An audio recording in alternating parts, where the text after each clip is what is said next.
With the ratification of the Lisbon Treaty, which is still going on.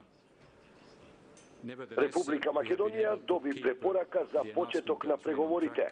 Комисијата смета дека државата доволно ги исполнува моменталните критериуми и овие елементи овозможија на комисијата да даде препорака за отворање на пристапот за преговори.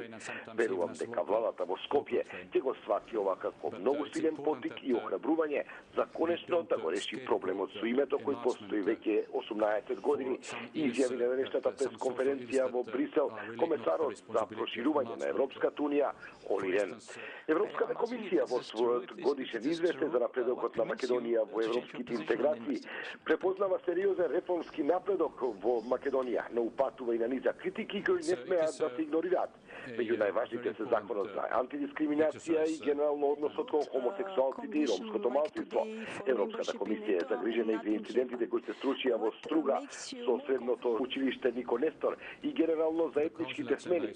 Се бара имплементација на законот за јавна администрација. Се упатуваат остри забелешки за слободата на медиумите, за владините реклами, за тесната поврзаност на медиумските собственици со политичките структури и се истакнува дека сите овие фактори доведуваат до новинарска автоцензура и ограничување на слободата на изразување. Од своја страна, премиерот Груевски ја поздрави денешната одлука на Европската комисија да препорача старт на преговори.